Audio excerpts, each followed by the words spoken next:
नमस्कार। संतोष की रिपोर्ट में आप सबों का स्वागत है।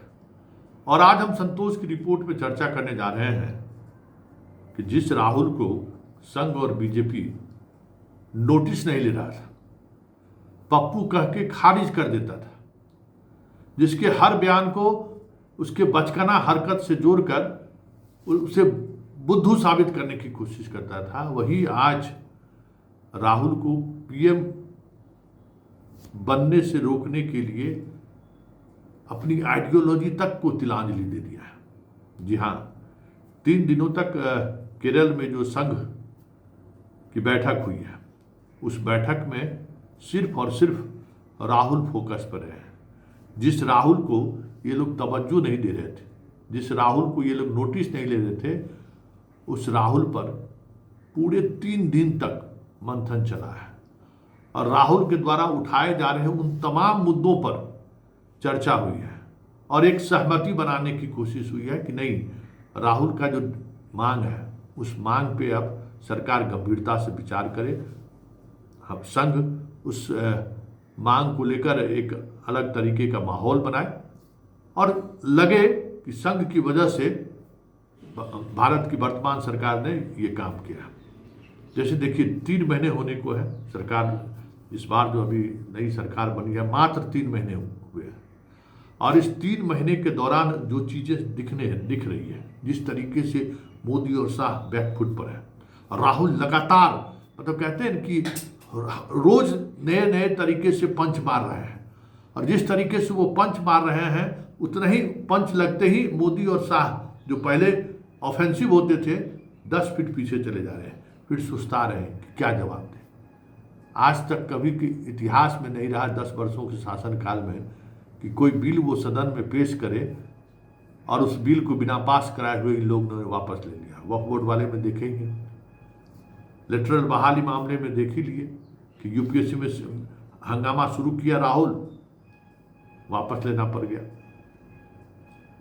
अब जातीय जनगणना और महिलाओं को पार्लियामेंट में आरक्षण पर संघ ने एक निर्णय लिया है और निर्णय लिया है कि ये चीजें लागू होनी चाहिए।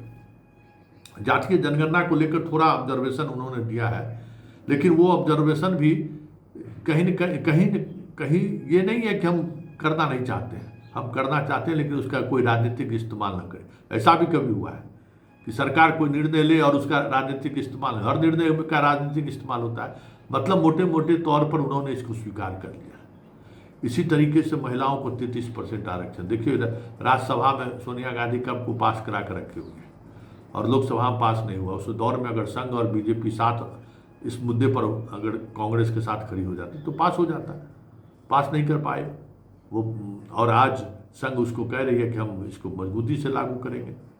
मतलब साफ है कि महिला का मुद्दा, जातीय जनगणना जैसे मुद्दे को लेकर जो तेजस्वी आक्रामक है, उस मुद्दों को संघ हाईजेक करना चाहती है और संघ अब अपने बौद्धिक कार्यक्रम में अपने जो उनका जो अनुषांगिक संस्थान है, उन संस्थानों के माध्यम से अब लगातार सेमिनार और इसको लेकर चर्चा का आयोजन करने का निर्णय लिया। मतलब अब कोई ऐसा मुद्दा राहुल के हाथ में जाने देने से ये रोकना चाहते हैं जिससे राहुल राष्ट्रीय फलक पर अपनी मजबूती के साथ जिस तरीके से पहचान बना रहे हैं और मजबूत ना हो जाए। देखिए किस तरीके से पेंशन योजना पर लगातार कांग्रेस आंदोलन करती रही।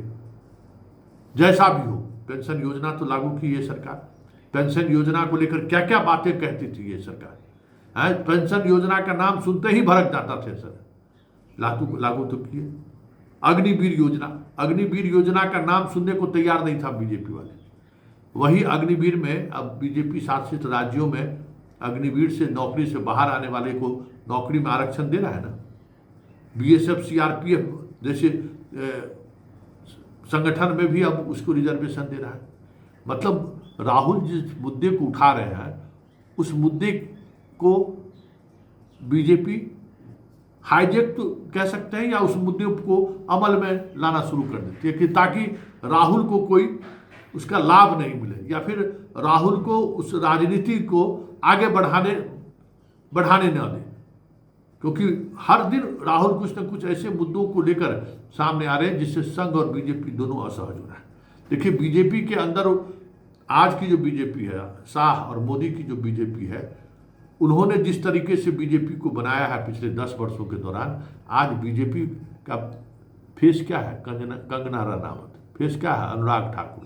फेस क्या है? बेंगलुरु वाला जो सांसद है सबसे कम उम्र वाला। फेस क्या है? मनोज तिवारी। यही लोग फेस है ना आज, देखिए ना। और बाकी जो जो लोग हैं उस फेस को देखिए, या तो ब्यूरोक्रेट है जो हाँ में हाँ मिला रहे हैं। राजनीतिक रूप से आज देखिए कि बीजेपी के पास वो कौन सा तर्कस में तीर है जो एक दौर था। सुषमा स्वराज, अरुण जेटली, यशवंत सिंह, एक से एक नाम आप देख सकते हैं। मुरली मनोहर जोशी, वाजपेयी, अडवाणी दौर था ना। उमा भारती, कल्याण सिंह, सुशील मोदी। जिस राज्य में देखिए शिवराज सिंह चौहान, जहां जाइए जिस राज्य में जाइए सेकंड लीडरशिप बड़ी मजबूती के साथ खड़ा था। आज क्या है? नरेंद्र मोदी और अमित शाह के बाद योगी पर आके अटक सकते हैं आप। उस योगी को भी लोग ध्वस्त करने पर लगे हुए हैं।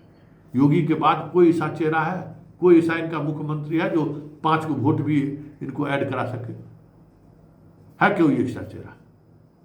तो ये दोहरी चुनौती संघ के सामने हो गया है कि बीजेपी की जो रणनीति रही, इस वजह से नए नए लोग पार्टी के साथ जुड़े जरूर, लेकिन वो चेहरा नहीं जुड़ा जिस चेहरे में विश्वसनीयता हो।